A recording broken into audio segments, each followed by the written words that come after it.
Kita record ya biar nanti teman-teman yang nggak bisa ikut bisa lihat recordnya. Baik semuanya, sebelum kita belajar, kita berdoa dulu sesuai dengan agama dan kepercayaan masing-masing. Berdoa mulai.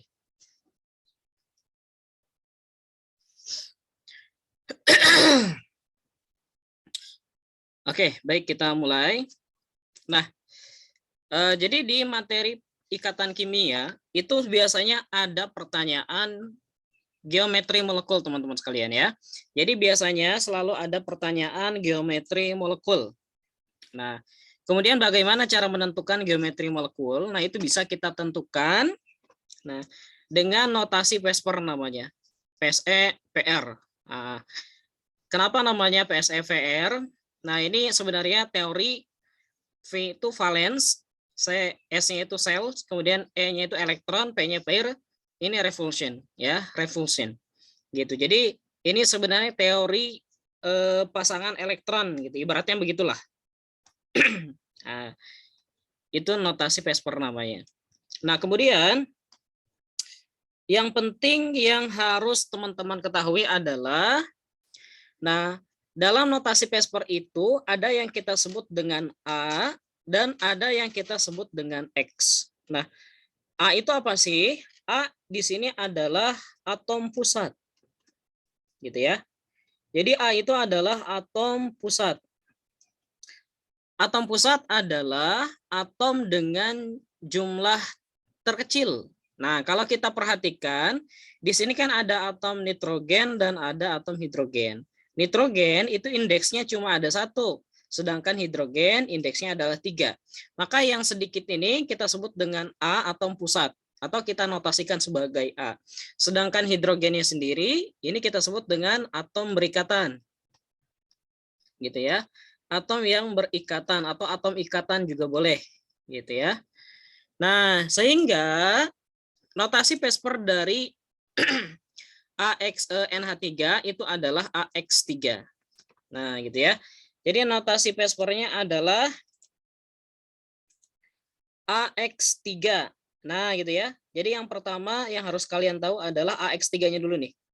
Jadi A-nya itu dari N, kemudian X-nya itu dari H-nya. H-nya ada 3. Selain ada atom pusat dan ada atom yang berikatan, itu ada juga namanya PEB atau pasangan elektron bebas. Gitu ya. Di mana rumus PEB ini adalah elektron dari atom pusat. Elektron atom pusat itu, elektron valensi atom pusat itu sama saja dengan golongan. Gitu ya. Jadi kalau misalkan nggak tahu elektron valensi ya sama saja dengan golongan ya. Jadi jangan pusing juga, golongan dengan elektron valensi ini sama lah ya. Oke, begitu. Jadi untuk mencarinya adalah elektron valensi atom pusat kita kurangi dengan jumlah atom yang berikatan atau X-nya tadi, kita bagi dengan 2. Nah, 2 ini rumus. Karena ini kan pasangan, berarti kalau pasangan harus 2 gitu ya. Kalau sendiri namanya jomblo, bukan pasangan. Oke, nah kita coba cek pasangan elektron bebas dari NH3. Nah, NH3 ya, kan yang menjadi atom pusatnya nitrogen. Nah, berarti yang harus kita tahu golongannya adalah nitrogen. Nah, di soal kita biasanya dikasih nomor atomnya, sehingga nanti gampang untuk menentukan elektron valensinya atau golongannya ya. Nah, kalau nggak tahu ya ada hafalan gitu kan. Nah, nitrogen ini golongan 5. Kemudian dikurangi H-nya ada 3, berarti dikurangi 3, kemudian kita bagi 1. Nah, ini ada 1 nih. Nah, ya. Jadi AX3 E-nya 1. Nah, karena 1 ini biasanya tidak kita tulis gitu ya. Oke, nah ini notasi Vespernya adalah AX3 E-nya 1 teman-teman sekalian. Nah, kalau sudah tahu terkait ini, nah nanti banyak yang bisa kita pelajari. Jadi kalau misalkan kita sudah tahu notasi Vesper, yang bisa kita pelajari adalah bentuk. Nah, ini sudah jelas ya. Yang kedua adalah kepolaran. Yang ketiga adalah ikatan antar molekul. Nah, ya. Ikatan antar molekul. Jadi, kalau kita sudah tahu bentuk, kita bisa menentukan kepolaran. Kalau sudah tahu kepolaran, kita bisa menentukan ikatan antar molekul. Pada akhirnya kita bisa membandingkan titik didihnya. Begitu teman-teman sekalian ya. Jadi ini sangat penting sekali sebagai dasar dalam menentukan bentuk, kepolaran, ikatan antar molekul, dan terakhir adalah titik didih. Gitu ya. Oke, jadi di sini adalah pasangan elektron bebas. Nah, bentuknya seperti apa sih NH3? Nah, NH3 itu kalau digambarkan begini. Nitrogen golongannya ada 5 kan? 1, 2, 3, 4, 5. Nah, kemudian elektron yang single ini berpasangan dengan hidrogen. Nah, ya. Elektron yang single itu berpasangan dengan hidrogen dan membentuk ikatan. Nah, ini yang kita sebut dengan PEB atau kita sebut dengan pasangan elektron bebas. Nah, teman-teman sekalian, kalau ada PEB, maka suatu zat atau suatu senyawa itu dikatakan polar. Gitu ya, teman-teman sekalian ya. Apabila suatu senyawa memiliki pasangan elektron bebas, maka dapat dipastikan bahwa senyawa tersebut bersifat polar. Gitu, teman-teman ya. Jadi, korelasinya adalah kalau punya PEB pasti polar.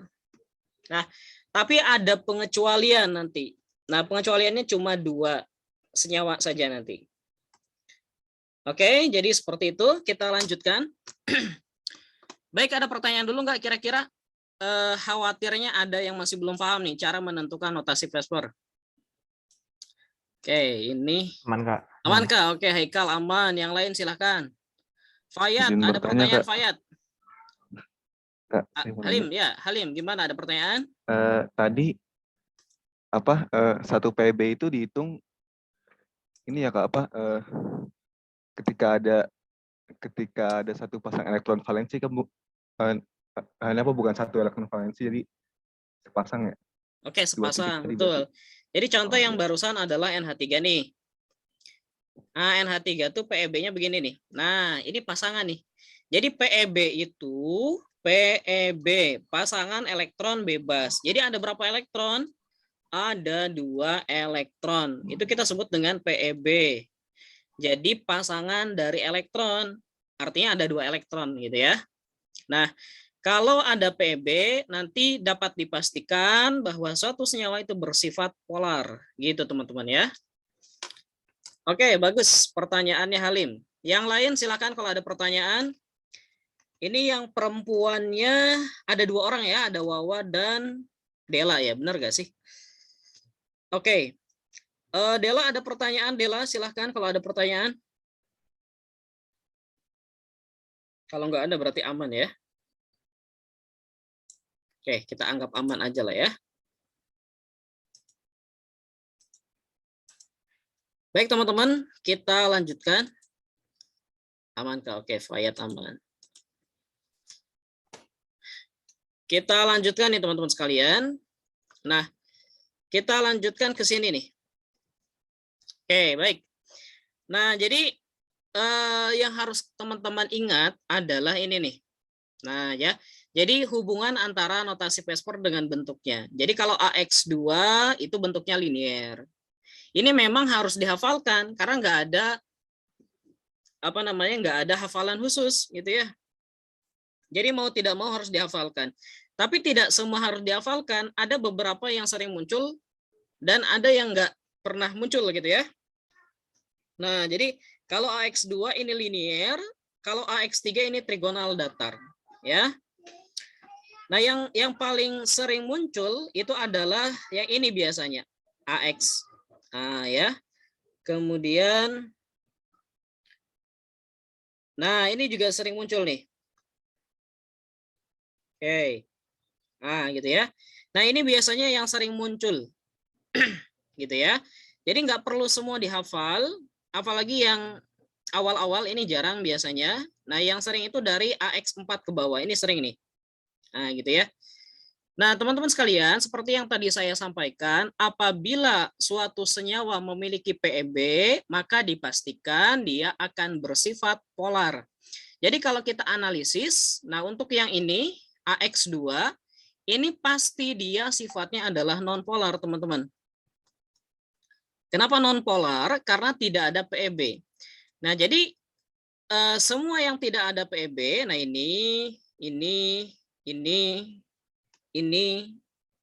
AX6, ini semuanya sifatnya nonpolar nih teman-teman. Gitu ya. Ini sifatnya nonpolar. Semua yang tidak ada PeB itu sifatnya nonpolar. Gitu. Nah, yang ada PeB, yang ada pasangan elektron bebasnya, ini gitu ya. Kemudian ini. Nah, yang biru ini pasti sifatnya adalah polar. Gitu ya.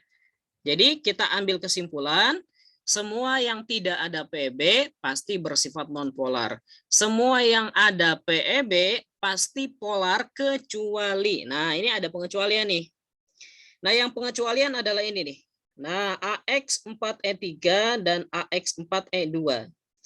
Kenapa yang ini PeB, ada PeB tapi dia bersifat nonpolar? Itu karena bentuknya simetris. Nah, ini bentuknya linier. Sedangkan yang ini bentuknya adalah segi 4 datar. Jadi ini dua-duanya adalah nonpolar meskipun dia memiliki pasangan elektron bebas ya. Oke, jadi nah yang perlu diingat yang ini berarti ya, yang pengecualian ini. Sisanya adalah yang memiliki PeB itu bersifat polar, sedangkan yang tidak ada PeB bersifat nonpolar gitu teman-teman sekalian ya. Kemudian satu lagi yang biasanya ditanyakan itu adalah hibridisasi. Nah ya, yang sering ditanyakan satu lagi itu adalah hibridisasi. Hibridisasi. Nah, apa sih sebenarnya hibridisasi? Nah, hibridisasi itu yang ini nih. SPD. Nah, pokoknya hibridisasi itu tidak jauh dari SP dan D. S itu cuma 1 maksimalnya, P itu maksimalnya 3, D itu maksimalnya cuma 2.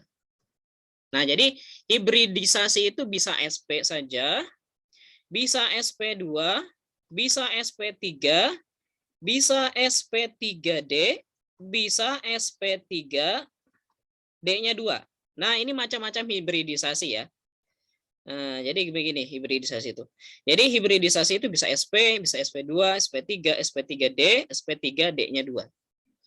Bagaimana cara menentukannya? Nah, cara menentukannya itu kita lihat dari jumlah X dan PeB-nya. Oke, saya coba hapus dulu yang ini nih.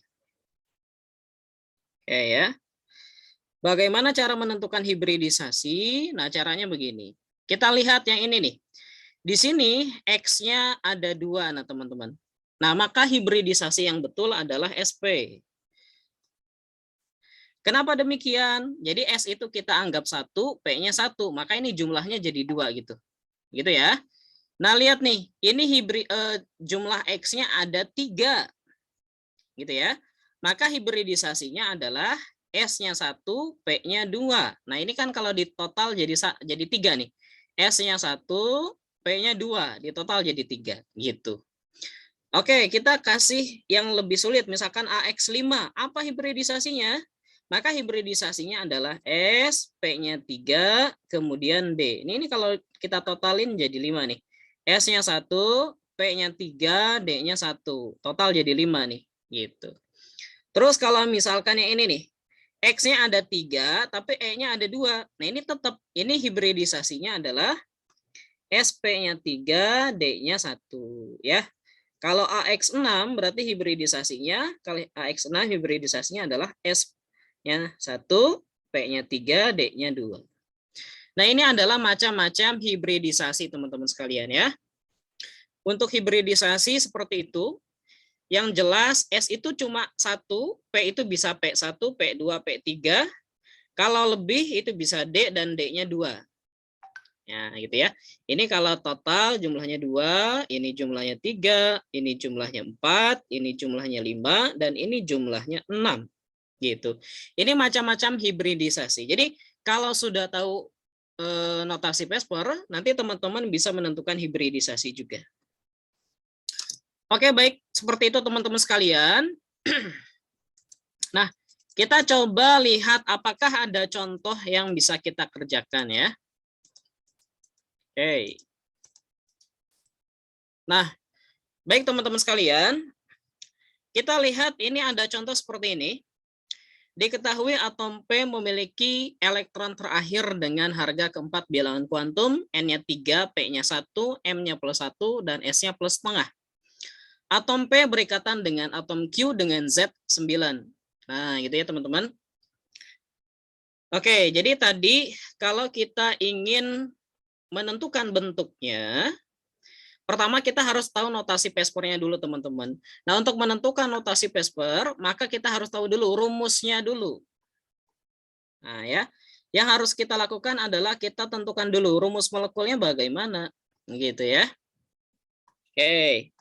Maka untuk mengerjakan ini teman-teman, kita lihat dulu nih si atom P ini. Atom P memiliki elektron terakhir dengan harga bilangan kuantum N-nya 3. Oke, berarti kalau kita tulis seperti ini nih. P, dia itu terakhirnya di kulit ketiga. Berarti di sini kita tulis 3. P-nya 1 nih. Oh, sorry, ini bukan P ya, maksudnya L ya. Bilangan kuantum azimutnya 1. Oh, berarti kalau 1 itu P. Kita ingat kembali, ya, kalau misalkan L-nya 0, itu berarti dia subkulitnya S. Kalau L-nya 1, subkulitnya P. Kalau L-nya 2, itu subkulitnya adalah D. Karena di sini 1, maka P ya.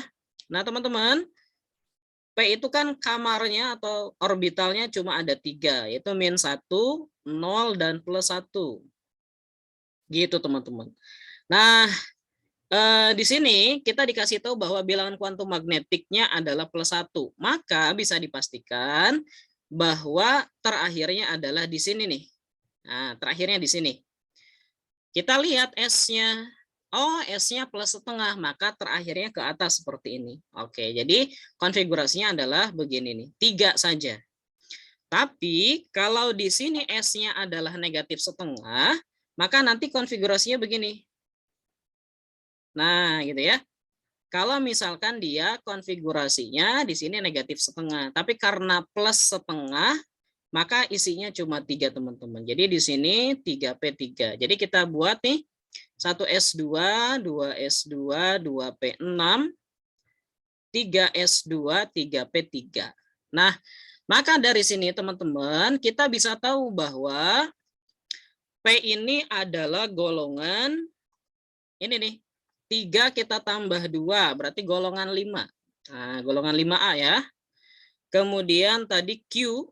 Q itu Z-nya 7. Berarti 1S2, 2S2, 2P5 ya. Nah, kalau ini golongan 7A. Oke. Nah, ini sebelum saya lanjutkan, saya akan tanya dulu nih satu orang ya. Siapa ya? Ardel ya. Ardel, kira-kira Ardel kalau P dan Q ini berikatan, kira-kira ikatannya bentuknya seperti apa Ardel? Atau rumusnya bagaimana? Kalau P dan Q itu berikatan. Rumusnya, Ya. Kak. Ya, betul. Rumusnya apa? Rumus molekulnya. P dan Q kalau berikatan jadi apa?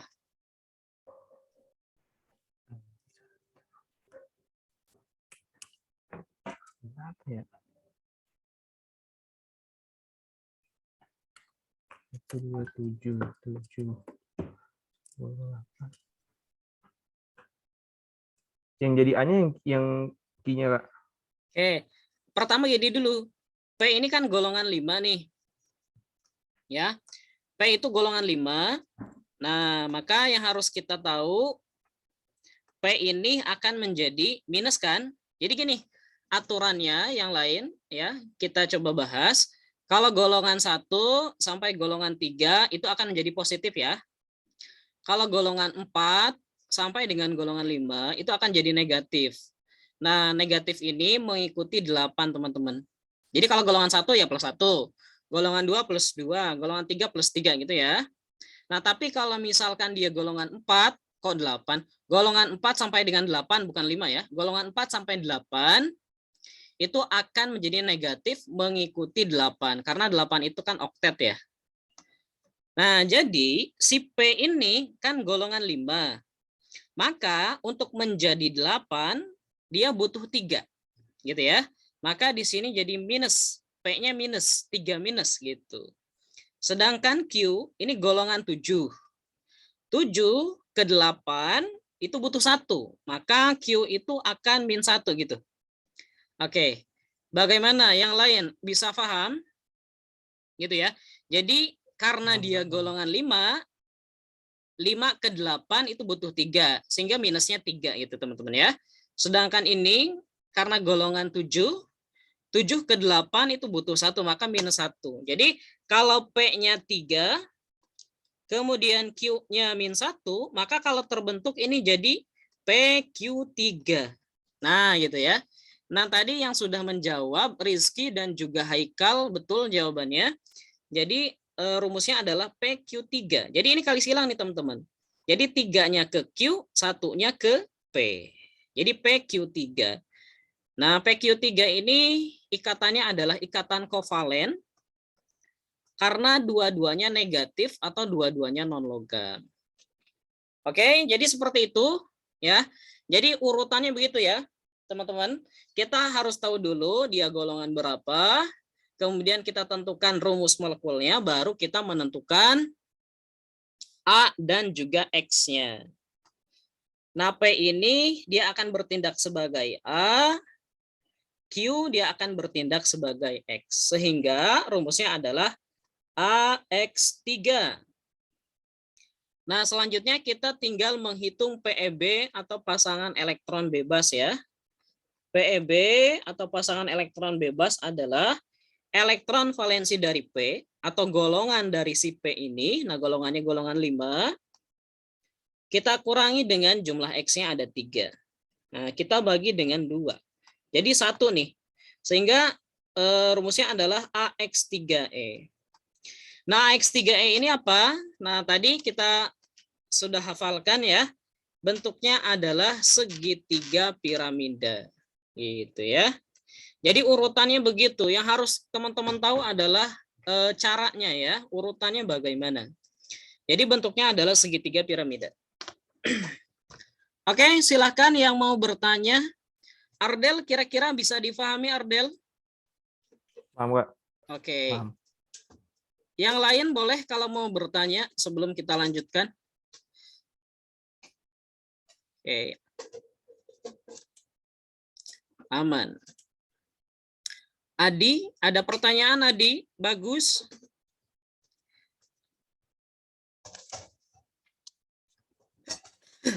Oke, kita cek aman. Oke, baik, sip. Nah, baik. Nah, itu pembahasan untuk soal apa namanya? Bentuk atau geometri molekulnya, teman-teman sekalian. Nah, sekarang kita coba bahas soal TO yang kemarin itu. Ya, kita coba cek. Mana ya? Oke. Oke. Nah, ini ini sebenarnya soalnya lebih gampang ya. Soal ini lebih gampang. Kenapa lebih gampang? Oke. Soal ini lebih gampang karena kita sudah diberikan rumus molekulnya. Ya. Rumus molekulnya kita sudah dikasih tahu yaitu XeF4. Nah, kita cuman harus menentukan Xe. Oke, ini agak sulit nih kalau pakai ini nih. Ya udahlah, kita di itu aja yang tadi ya. Yang A-nya kah segi 4 datar bujur sangkar. Oke, sip, betul ya. Jadi di sini teman-teman sekalian, untuk XeF4, Xe itu menjadi atom pusat menjadi A, kemudian F itu menjadi X gitu ya. Nah ya, Xe menjadi A, sedangkan F-nya itu menjadi X gitu ya. Sehingga notasinya adalah AX4. Nah, kemudian kita hitung PEB-nya, pasangan elektron bebas. Itu sama dengan elektron valensi dari Xe. Nah, xenon itu teman-teman sekalian, Kan kita sudah menghafal nih, ya. Kalau saya sih hafalannya begini, untuk golongan 8 heboh negeri Arab karena seksi ratunya. Nah, yang seksi itu adalah Zenon. Nah, berarti 8 kita kurangi dengan 4, kemudian dibagi dengan 2, teman-teman sekalian, ya. Oke. Dibagi 2, maka jawabannya adalah 2. Nah, begitu ya. Jadi A-nya Zenon, F-nya adalah X, PEB-nya atau pasangan elektron bebasnya ada 2. Sehingga notasi P-score-nya adalah AX4, E-nya 2. Nah, gitu ya. Jadi notasi P-score-nya adalah AX4, E-nya 2, teman-teman. Gitu ya. Ini notasi P-score-nya adalah AX4, E-nya 2. Kalau AX4 E-nya 2 itu bentuknya adalah segitiga segi 4 datar. Kemudian kalau ditanya apakah ini sifatnya polar atau non polar, maka jawabannya teman-teman ini sifatnya non polar. Meskipun dia ada PEB tapi bentuknya simetris gitu ya. Jadi ini sifatnya non polar. Nah, gitu teman-teman sekalian. Kemudian satu lagi kalau ditanya misalkan hibridisasinya apa? Nah, ini kalau ditanya hibridisasinya adalah sp3D-nya sp3D2. Gitu ya. Oke, betul non polar Haikal. Oke, baik teman-teman, itu pembahasan soal TO-nya. Oke. Nah, nanti di yang kedua ya, sesi kedua kita akan membahas soal nomor 8 nih. Nah, soal nomor 8 ini kaitannya dengan termokimia ya teman-teman sekalian. Jadi kita akan lanjut ke materi selanjutnya. Tapi sebelum itu, nah kita manfaatkan dulu nih. Kalau masih ada hal yang ingin ditanyakan terkait materi ikatan kimia, silakan untuk ditanyakan dulu. Masih ada waktu nih. Masih ada waktu sekitar 5 menit lagi lah. Ya, 5 menit setengah. Boleh kalau ingin bertanya dulu terkait materi ikatan kimia. Oke ya, ini PQ 4. Oke, ada yang bertanya silahkan. Kalau tidak ada ya sudah, kita lanjut ini deh ya ke soal nomor 6 ini nih. Ini masih ada kaitannya dengan soal yang sebelumnya nih. Nah, ini masih ada kaitannya dengan soal yang ini. Ikatan antara molekul yang mungkin untuk senyawa tersebut, nah kan kita barusan tahu bahwa senyawanya adalah PQ3, gitu ya. Kemudian bentuknya adalah piramida segitiga ya. Piramida segitiga, kemudian hibridisasi lagi. Notasi P-score-nya adalah AX3E. Nah, karena ada elektronnya, maka ini bersifat non-polar ya, teman-teman.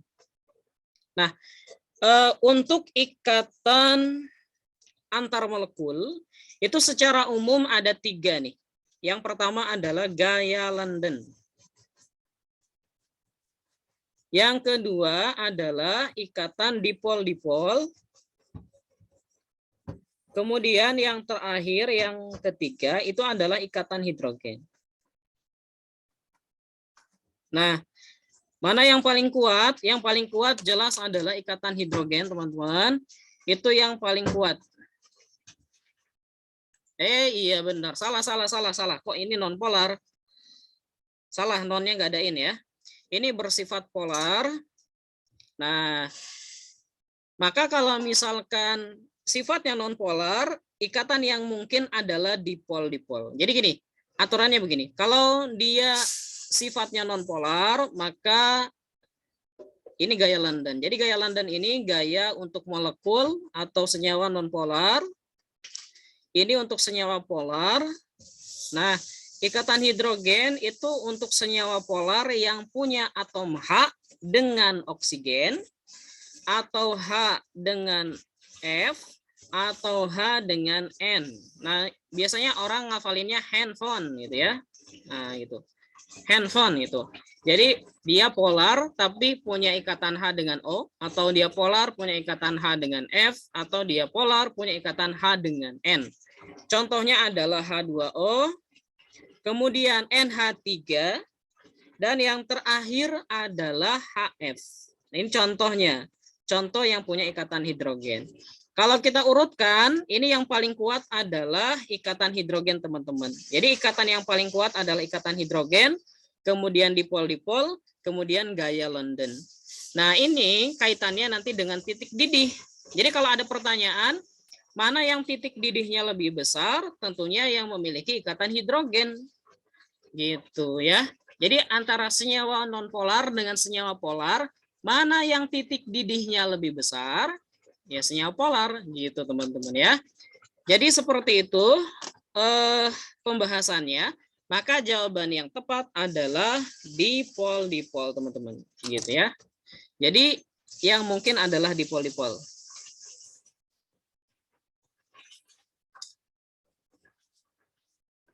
Astagfirullah, ini ketemuan mulu ya. Oke. Yang lain ada pertanyaan? Alhamdulillah ya, fokus sekarang ya, si Rizky ya.